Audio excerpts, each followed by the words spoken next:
Coach, congratulations. Just maybe start with a big picture kind of question. I mean, you've had 2 opportunities to take Arkansas to a tournament since you've been here, advanced to the Sweet 16 both times. What does that mean to you personally, and how does it make you feel about where you've got this program headed? Yeah, I mean, like what the player said, we grind so hard in the off season, and we don't take our summers lightly. I mean, we have a goal that when school starts for the regular school, that we have everything in that we need to have in, meaning, all of our baseline package, zone offense, and, we're squeezing it all in limited amount of time, but we don't just come in and just shoot, I mean, it's a culture of work. It's a culture of trying to get maximum effort every day, but to make 2 Sweet 16s back to back, it's not easy. There's very few teams that are able to do it. We felt when we got together at the beginning of the summer, I mean, the transfers, we talked to them about this, like, this is the goal. This is, if you want to come here, there's going to be expectations, but we have enough talent to do this. And that, I'm just so happy for the guys that haven't been on this stage, because they committed to us, with a dream and a vision. Yeah, Eric, I saw you nodding your head when Jalen was talking about Devo's defense in this game. But first, I wanted to get your thoughts on that bounce pass he made to Deese for the dunk to cap that run. And then what did Devo do on the defensive end that stood out to you? Yeah, I thought both Devo and JD, obviously we had a primary defensive package for number 0, Teddy Allen. And then we had a secondary package, for Rice, number 10. And we wanted to pressure him, and we wanted to bother him. We wanted to stab at the ball. I mean, JD has, 8 steals. That's a lot of steals. And then when JD went out, or when he wasn't on the floor, Devo was doing a great job. I thought it forced them playing some guys that were not really on our scouting report, to be honest with you. With 12 Cotton, and when he checked in the game, and obviously that was for shooting.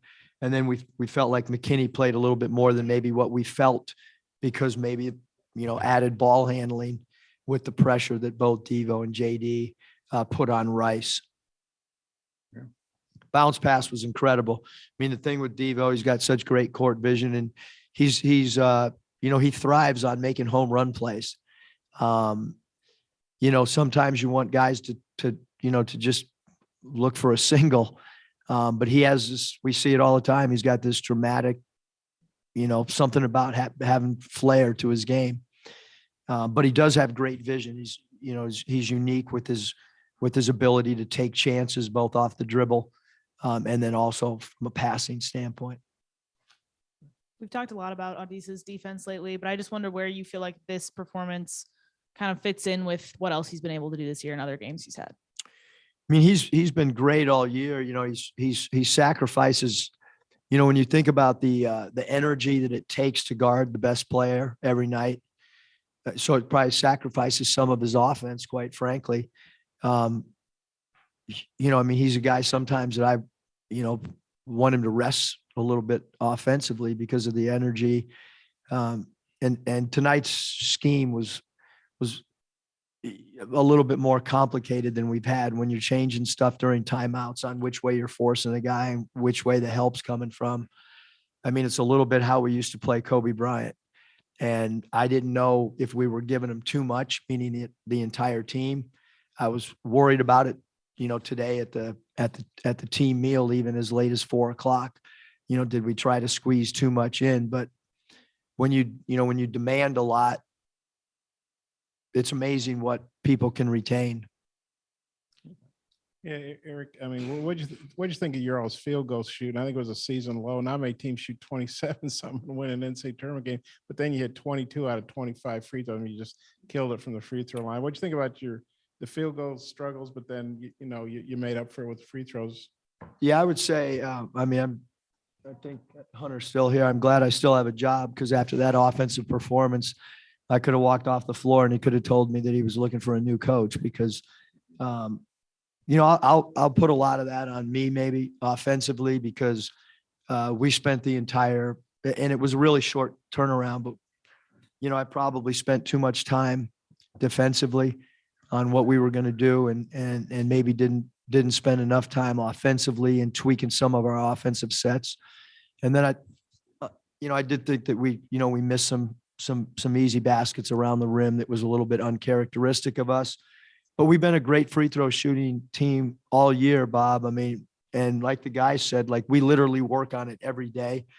And it's not easy, the drill that we do. I've talked about it. I mean, a lot of times we're holding the plane up when we're leaving town. And some of the coaches will say, hey, Skip, perfect free throw. We got to get out of here. The plane's leaving. And sometimes the drill takes 22 minutes. I mean, it's taxing. But I think what it does is it puts guys under game pressure in a closed practice setting, which is hard to create. Coach, Mookie Hawkins, Waffle Sports 1080. Good, ugly win, defense and free throws. Just care to talk about how resilient, your guys played out there today. Yeah, I think from it, New Mexico State's they're really well coached. They're really tough. They pride themselves on offensive rebounding. They pride themselves on getting loose balls. They pride themselves on toughness. We pride ourselves on toughness too. We just, maybe some people overlook that part of us. But we feel like, from a toughness standpoint that we can go, toe to toe and anything that happened tonight where we got exploited. I didn't spend enough time on our post defense. Normally we front the post and they hurt us in the second half of going inside. But we felt like, if we could hold Allen, the goal was 10 or under and he got, 2 over that. But we felt like if we could just focus on that one aspect, that would afford us an opportunity to win. Absolutely. Now, just care to talk about your overall experience here being in Buffalo. I mean, I got to come back, I guess, in the summer because I had a blast, had great meals. I love visiting the Bills. All the people over there were awesome. So I definitely want to try to come to a Bills game without a question. I mean, I've been to a few of these, and this was probably the funnest experience that I've had. We were able to do some stuff with the guys, Niagara Falls and so on. And so it was, and the weather was incredible for the first, the 2 days we had off. So it was awesome. I heard you. Eric, John Worrell with the AP. How fitting was it, given how hard Tony worked, to get that dunk and the way that really seemed to really raise and cap that run? And secondly, did I have the benefits of being an NBA coach and having defended against Kobe Bryant? And you talked about this is how we defended Kobe Bryant. And is there a benefit to that for your team and for your experience to go up against a guy like Teddy Allen? Yeah, I don't think there's any question because, when we knew we were playing him after our game, I went back and, I still have all my notes in my email. So I opened up my emails and went through because I keep all my post-game notes. And I thought we did a pretty good job, except for maybe 1 or 2 games against Bryant. And what that philosophy is maybe forcing him right for a quarter, forcing him left for a quarter, bringing an extra defender, which you saw tonight. We did a lot and then when you bring the extra defender, sometimes on the catch, sometimes on the second dribble. And I didn't know if a college team was going to be able to do that. But I think there's a huge benefit, to be honest with you, with coaching in the NBA, because there's 82 games and you have to every night. I can tell you what we did with Allen Iverson. And it might not have worked every night because my record should have been better. I wouldn't have gotten fired so much, but I still got the experience of trying to, even as an assistant coach for my dad, and you're game planning against Kareem Abdul. I've seen every position a great player and been a part of a game plan. So I think it definitely helps for sure. And what was the first part?